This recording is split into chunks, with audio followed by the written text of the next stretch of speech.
बाद भारत में नए लड़ाकू विमान आए हैं। ये एक भारत में आया बहुत बड़ा बदलाव है। और 34 वर्षों के बाद भारत में नई शिक्षा नीति की घोषणा की गई है। यानी भारत में आज दो बहुत बड़े बदलाव हुए हैं। इसलिए रफाल के बाद अब हम नई शिक्षा नीति की बात करेंगे। कहते हैं जब किसी देश में कोई बड़ा बदलाव करना हो तो सबसे पहले उसकी शिक्षा नीति को बदलना चाहिए, और आज इसकी शुरुआत हो गई है। भारत सरकार के मानव संसाधन विकास मंत्रालय ने आज इस नई शिक्षा नीति की घोषणा की है। इसलिए आज हम आप सबको बताएंगे कि इससे देश के तमाम छात्रों, उनके परिवार और उनके माता पिता के जीवन में अब क्या क्या बदलाव आने वाले हैं। अगर आप छात्र हैं या किसी छात्र के माता पिता हैं तो आपको ये सारी जानकारियां बहुत ध्यान से सुननी चाहिए, और अगर आप चाहें तो नोट भी कर सकते हैं। तो अब आपको बड़े बड़े बदलाव बताते हैं। अब तक भारत की स्कूली शिक्षा व्यवस्था 10+2 के फॉर्मेट पर चलती थी, लेकिन अब इसे 5+3+3+4 के फॉर्मेट में बदल दिया गया है। इसके तहत स्कूल के पहले 5 वर्षों की पढ़ाई फाउंडेशन स्टेज मानी जाएगी, यानी इस दौरान छात्रों के लिए मजबूत नींव तैयार की जाएगी। इसका करिकुलम NCERT द्वारा तैयार किया जाएगा और इसमें प्री प्राइमरी के 3 वर्ष और पहली और दूसरी कक्षा का एक वर्ष शामिल होगा, यानी प्री प्राइमरी के 3 साल और फिर पहली और दूसरी कक्षा के 2 साल। इसके तहत बच्चों को खेल कूद और अलग अलग गतिविधियों के जरिए पढ़ाई कराई जाएगी, यानी इन कक्षाओं के छात्रों के लिए किताबों का बोझ अब पहले जितना नहीं होगा। इसलिए हम कहेंगे कि जो छोटे बच्चे अब स्कूलों में जाएंगे और अपने शिक्षा की यात्रा को आरंभ करेंगे, वो बहुत किस्मत वाले होंगे। इसके बाद अगले 3 साल यानी तीसरी कक्षा से 5वीं कक्षा तक की पढ़ाई के दौरान छात्रों को भविष्य के लिए तैयार किया जाएगा। इसके तहत छात्रों का परिचय विज्ञान, गणित, कला, सामाजिक विज्ञान और ह्यूमैनिटीज जैसे विषयों से करवाया जाएगा। इसके अगले 3 साल मिडिल स्टेज माने जाएंगे और इसमें कक्षा 6 से लेकर कक्षा 8 तक के छात्र शामिल होंगे। इस स्टेज में छात्रों को तय पाठ्यक्रम के मुताबिक पढ़ाया जाएगा और इसके बाद 9वीं से 12वीं कक्षा तक इस फॉर्मेट की 4 वर्षों वाली आखिरी स्टेज होगी। ये 4 साल की स्टेज होगी। इसमें छात्रों में किसी विषय के प्रति गहरी समझ पैदा की जाएगी, उनकी विश्लेषण क्षमता को बढ़ाया जाएगा और उन्हें जीवन में बड़े लक्ष्य निर्धारित करने के लिए प्रेरित किया जाएगा। लेकिन सबसे महत्वपूर्ण बात यह है कि अब स्कूलों में पहले जैसा स्ट्रीम सिस्टम नहीं होगा। इसका मतलब यह है, यानी अगर आर्ट्स का कोई छात्र फिजिक्स की पढ़ाई करना चाहता है तो अब वो ऐसा कर पाएगा, और अगर अकाउंट्स का कोई छात्र, कॉमर्स का कोई छात्र इतिहास की पढ़ाई करना चाहता है तो वो भी ऐसा कर सकता है। लेकिन संभव है कि इसके लिए अलग अलग विषयों का एक पूल तैयार किया जाएगा और आपको उस पूल से ही अपनी पसंद के विषयों का चुनाव करना होगा। यानी अगर विज्ञान के छात्र को इतिहास में दिलचस्पी है और उसके पूल में ये दोनों विषय शामिल हैं, तब ही छात्र इनकी पढ़ाई एक साथ कर सकता है। हालांकि अभी इस पर पूरा स्पष्टीकरण आना बाकी है, लेकिन पहले की जो व्यवस्था होती थी, हमारे यहाँ 3 स्ट्रीम्स मानी जाती थी, या तो आप साइंस लेते थे या कॉमर्स लेते थे या आर्ट्स यानी ह्यूमैनिटीज लेते थे। और अगर आपने ह्यूमैनिटीज लिया है तो आप साइंस नहीं पढ़ सकते, अगर आपने कॉमर्स लिया है तो भी आप शायद साइंस नहीं पढ़ सकते, साइंस लिया है तो ह्यूमैनिटीज नहीं पढ़ सकते। ऐसी चीजें पहले हुआ करती थी अभी तक, लेकिन अब ये सब बदल जाएगा। अब आप फिजिक्स भी पढ़ सकते हैं, कॉमर्स भी पढ़ सकते हैं, अकाउंट्स पढ़ सकते हैं, एक साथ इतिहास भी पढ़ सकते हैं और फिजिक्स की पढ़ाई भी कर सकते हैं। दूसरी महत्वपूर्ण बात यह है कि 5वीं कक्षा तक की पढ़ाई अब मातृभाषा, स्थानीय भाषा और आपकी राष्ट्रभाषा में ही होगी। यानी अंग्रेजी में पढ़ाई की अनिवार्यता समाप्त नहीं होगी। माफ कीजिएगा, अनिवार्यता समाप्त हो जाएगी। अब अंग्रेजी में पढ़ाई की अनिवार्यता नहीं रहेगी। ये एक बहुत बड़ा बदलाव है। आप अपनी राष्ट्रभाषा में या अपनी लोकल भाषा में पढ़ाई कर पाएंगे। उदाहरण के लिए अगर आप 5वीं कक्षा तक अपने बच्चे को मराठी, संस्कृत या गुजराती भाषा में पढ़ाना चाहते हैं तो अब आप ऐसा कर पाएंगे, और अंग्रेजी सिर्फ एक विषय के तौर पर आपको पढ़ाई जाएगी। यानी स्कूलों का जबरदस्ती अंग्रेजीकरण का दौर अब समाप्त हो जाएगा। 6ठी कक्षा में पहुंचने के बाद छात्रों को कंप्यूटर कोडिंग सीखने का मौका मिलेगा। यानी अब भारत के छात्र चीन जैसे देशों की तर्ज पर छोटी उम्र में ही सॉफ्टवेयर और मोबाइल फोन एप्लीकेशंस बनाने की तकनीक सीख पाएंगे, और 6ठी कक्षा से ही छात्रों को इंटर्नशिप का भी मौका मिलेगा। यानी अगर किसी छात्र की किसी खास विषय में रुचि है और वो उसकी प्रैक्टिकल नॉलेज हासिल करना चाहता है तो वो इस विषय से जुड़ी इंटर्नशिप कहीं भी कर सकता है। उदाहरण के लिए अगर आपका बच्चा पेंटिंग करने का शौक रखता है तो वो किसी पेंटर के पास अब इंटर्नशिप के लिए जा सकता है। अगर आपके बच्चे को सॉफ्टवेयर में इंटरेस्ट है तो वो किसी सॉफ्टवेयर कंपनी में अब अपने स्कूल के दौरान ही इंटर्नशिप कर सकता है। 9वीं कक्षा से 12वीं कक्षा तक की परीक्षाएं अब सेमेस्टर के आधार पर होंगी। एक साल में 2 सेमेस्टर होंगे और हर 6 महीने पर एक परीक्षा होगी और दोनों सेमेस्टर्स के अंकों को जोड़कर आपकी फाइनल मार्कशीट तैयार की जाएगी। यानी अब एक छात्र के तौर पर आपको पूरे साल पढ़ाई करनी होगी और आप ये कहकर बच नहीं सकेंगे कि आप सिर्फ फाइनल एग्जाम्स की तैयारी करना चाहते हैं। इससे पहले आपने देखा होगा बहुत सारे छात्र ऐसे होते हैं जो साल के सिर्फ आखिर में कुछ समय तक पढ़ते हैं, 1-2 महीने पढ़ाई कर लेते हैं और फिर उसके आधार पर वो फाइनल जो परीक्षा होती है उसमें बैठते हैं और उनमें से बहुत सारे लोग अच्छे नंबर ले भी आते हैं। लेकिन ये वो लोग होते हैं जिन्होंने पूरे साल पढ़ाई नहीं की। अब आपको पूरे साल पढ़ाई करनी पड़ेगी। इसके अलावा बोर्ड की परीक्षाओं को आसान बनाया जाएगा और इसमें छात्रों की क्षमता पर ज्यादा ध्यान दिया जाएगा। रटने की क्षमता नहीं, समझने की क्षमता पर ध्यान दिया जाएगा। ट्यूशन और कोचिंग क्लास के जरिए रट्टा लगवाने की आदत को समाप्त कर दिया जाएगा। बोर्ड परीक्षा देने वाले छात्रों को अब उनकी पसंद की भाषा में परीक्षा लिखने की पूरी छूट होगी। उदाहरण के लिए अगर आप चाहें तो हिंदी या अंग्रेजी में से किसी एक भाषा में अपनी परीक्षा दे सकते हैं। छात्रों के रिपोर्ट कार्ड्स को भी अब पहले की तरह तैयार नहीं किया जाएगा। किसी छात्र को फाइनल मार्क्स देते समय उसके व्यवहार, एक्स्ट्रा करिकुलर एक्टिविटीज में उसके प्रदर्शन और उसकी मानसिक क्षमताओं का भी ध्यान रखा जाएगा। इसके अलावा रिपोर्ट कार्ड को 360 डिग्री असेसमेंट के आधार पर तैयार किया जाएगा। इसमें छात्र खुद को भी अंक देंगे, यानी अपना खुद का भी विश्लेषण करेंगे। विषय पढ़ाने वाले शिक्षक भी छात्र को अंक देंगे और छात्रों के सहपाठी भी उनका आकलन करेंगे। कॉलेज में पढ़ाई करने वाले छात्रों के लिए भी इस नई शिक्षा नीति में बहुत सारे बदलाव किए गए हैं। इसलिए जो छात्र अब कॉलेज में इसके बाद जाने वाले हैं वो भी ध्यान से अभी देख लें। अब देश के छात्र कॉलेज में एडमिशन के लिए कॉमन एप्टीट्यूड टेस्ट दे पाएंगे।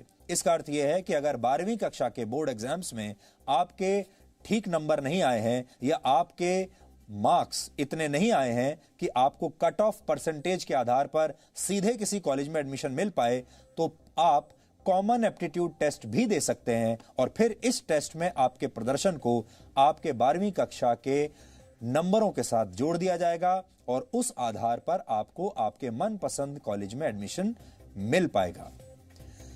ग्रेजुएशन की पढ़ाई को 3 और 4 वर्षों के कोर्स ड्यूरेशन में अब बांट दिया जाएगा।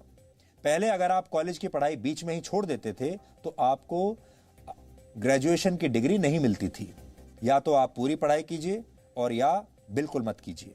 लेकिन नई शिक्षा नीति लागू होने के बाद अगर आप 1 साल के बाद कॉलेज छोड़ देते हैं तो आपको सर्टिफिकेट दिया जाएगा। ये आपका सर्टिफिकेट कोर्स माना जाएगा। अगर आपने कॉलेज का फर्स्ट ईयर कंप्लीट कर लिया और उसके बाद पढ़ाई छोड़ दी तो आपको सर्टिफिकेट कोर्स का सर्टिफिकेट मिलेगा। इसी तरह अगर आप सेकेंड ईयर पास करने के बाद 2 साल के बाद पढ़ाई छोड़ देते हैं तो आपको डिप्लोमा दिया जाएगा। और अगर आप थर्ड ईयर यानी 3 साल की पढ़ाई पूरी कर लेते हैं तो आपको बैचलर्स डिग्री दी जाएगी। और अगर आप 4 साल का कोर्स करके बैचलर्स डिग्री लेना चाहते हैं तो आपको रिसर्च के सर्टिफिकेट के साथ ये डिग्री मिलेगी। इससे उन छात्रों को बहुत फायदा होगा जो कॉलेज के दौरान किसी प्रोजेक्ट पर काम कर चुके हैं। 4 वर्ष के इस कोर्स में स्कूल के छात्रों की तरह कॉलेज के छात्र भी अलग अलग विषयों की पढ़ाई एक साथ कर पाएंगे। इस व्यवस्था को मल्टी एंट्री और मल्टी एग्जिट वाली व्यवस्था कहा जाता है। यानी छात्र जब जिस विषय की पढ़ाई करना चाहेंगे तो वो ऐसा कर सकेंगे और जब वो ये पढ़ाई छोड़ना भी चाहेंगे तो ये काम भी आसानी से कर सकेंगे। इसीलिए इसे मल्टी एंट्री और मल्टी एग्जिट कहा गया है। आप जब चाहे एंट्री ले सकते हैं और एग्जिट भी कर सकते हैं जब चाहें। इसके अलावा एक एकेडमिक बैंक ऑफ क्रेडिट बनाया जाएगा। इसके तहत अगर आप एक से ज्यादा कोर्स एक साथ करना चाहते हैं तो आप ऐसा कर पाएंगे और जिस कोर्स को आप जहां तक कंप्लीट करेंगे उसके अंक इस क्रेडिट बैंक में जमा हो जाएंगे और फिर जब आप फाइनल डिग्री के लिए कोई कोर्स करेंगे तो उस क्रेडिट को इसमें जोड़ दिया जाएगा। यह पूरी व्यवस्था पूरी तरह से डिजिटल होगी, ऑनलाइन होगी। मानव संसाधन विकास मंत्री रमेश पोखरियाल निशंक और उनकी टीम ने इस नई शिक्षा नीति पर आज क्या कहा, यह भी आज आपको सुन लेना चाहिए। कि पूरी दुनिया में शायद इससे बड़ा परामर्श, विचार विमर्श कभी नहीं हुआ होगा।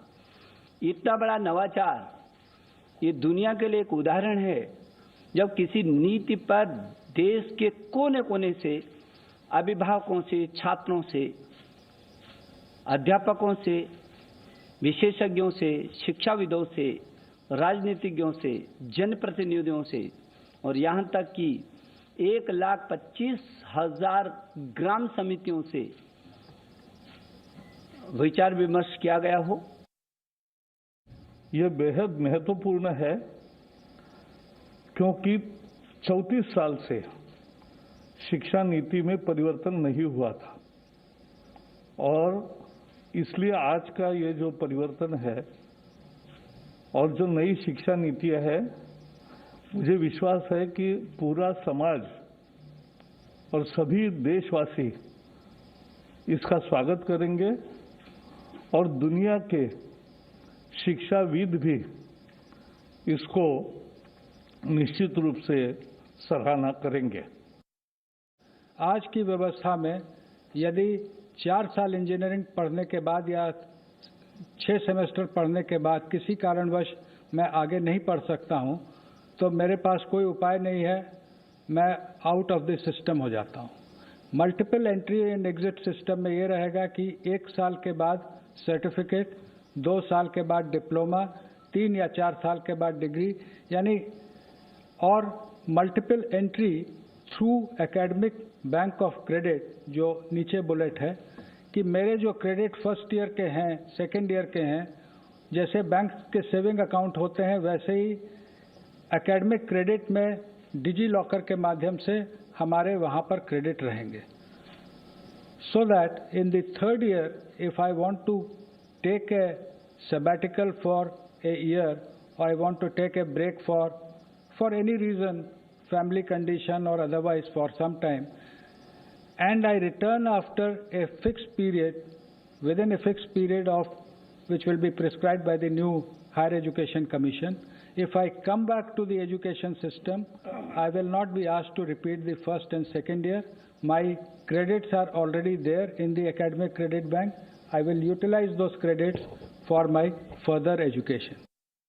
आप सब जानते हैं कि अभी 10+2 स्ट्रक्चर है, जिसमें जो पहले 10 वर्ष हैं उनका एक तरह से फेज वाइज करिकुलम होता है। फिर सडनली जब आप सेकेंडरी में जाते हैं, +2 में जाते हैं, तो सब्जेक्ट जो है स्पेशलाइजेशन होने लगती है।